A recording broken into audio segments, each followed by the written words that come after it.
Coming to you from Tacoma News Now, I'm Jody Witt. And I'm Carrie Cornett. And today we are bringing you the concern of Asian American gangs in the community of Hoodtown. Tonight, our first issue is why Asian gangs are increasing in this community. Asian American families where both parents are working full-time leads to little guidance and support that these adolescent children need. Lack of their support creates unattachment to parents and weakening of family control, which leads to the rebellion when teens seek stronger ties in a gang. These gangs give strong family-like bonds and support, which increases their desire for joining a gang. Because Asian youth are taught both American culture and their traditional homeland culture, they are left feeling trapped with no identity. Still preferring certain aspects of the Asian culture is leading them accepted in neither culture because they are not American or entirely Asian. This leads them to seek peer groups that are retaliating against these two cultures. These peer groups give them a sense of identity.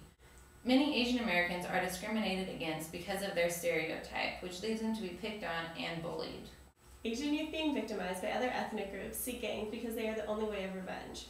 Having a membership in a gang is a means of security and protection against others for the future of the individual. Now here's Carrie with JJ from the Watching Gang on the streets of Hoodtown. Thanks, Jody. Now we're here on the streets of Hoodtown with the Watchie gang member JJ. JJ, tell me, why did you join the Watchie? Just read it straight. My dad was into being the good provider shit. That's what being a good father was all about to him, nothing more. We always had to work. That's all about making a living and getting ahead in life. No amount of money was enough for him. He measured his success as a father by how much money he brought home. My mother worked long hours in a sweatshop, so we never saw her either. It was just like there was no time for us, so we just saw more or less just ran loose, as well as the attention we didn't get from them. The brothers we called each other were getting from them. That's where it was at. So tell me how you were recruited into the gang. When I was in junior high, a black gang was extorting me before. Never gave it up. I got a couple black eyes and scratches. Luckily there were no weapons involved. Could have been worse. I got the wind knocked out of me. They kicked me after I got the wind knocked out. So I know someone was in the gang and I hung out to see who it is. Why should I take abuse when I could be giving it? Back then when you were young, you want revenge. That's all you can think of, is a way to get revenge.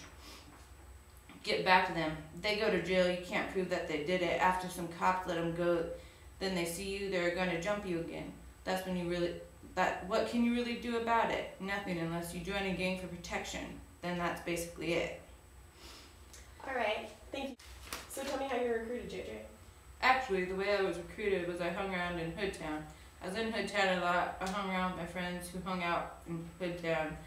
We used to play down playgrounds, the Hoodtown playground. A lot of the old timers hung down there. My cousin was a Washing. How did he recruit you? No, I already knew everyone because he had introduced me. Hey, this is my cousin, look out for him and all that shit. So I just kind of fell into it. Alright, very interesting. Well, alright, we're on the streets of Hoodtown and we're back to you. Okay.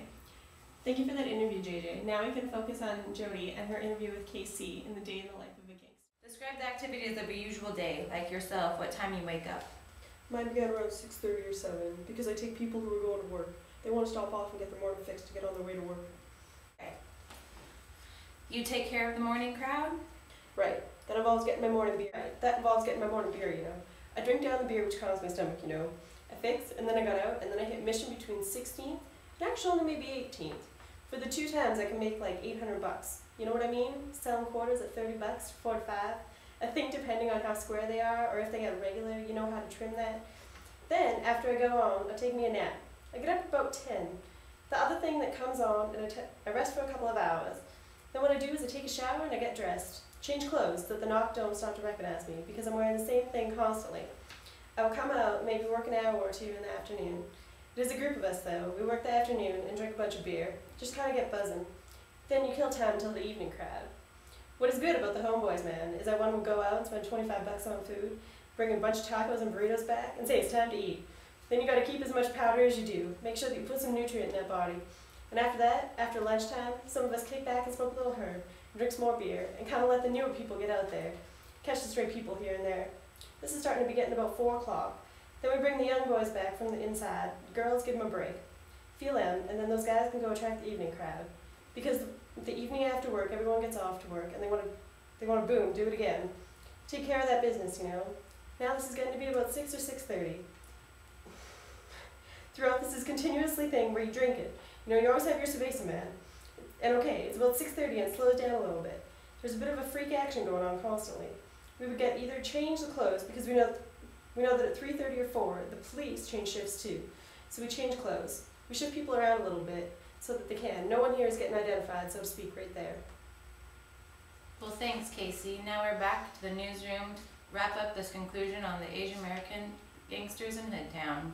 Thanks, Casey. Now we are back to the newsroom, wrapping up the segment of the concerns of Hoodtown community and Asian American gangs. Well, there you have it, folks, straight from the streets of Hoodtown. Make sure you and your family are having discussions about everyday life and the concerns it may bring to help lower the effects that these gangs are having on the community. Until next time, this is Carrie and Jody reporting live from Tacoma News Now. Take care. For $30 to 4 to 5. I have an accent. So did I. I was like, where is this accent coming from? Okay. Like, what's an Asian accent? Oh, I don't know. I don't know. I don't either. We can focus on Jody. Thank you for that interview, JJ. Now we can focus on Jody and the interview with KK in the day.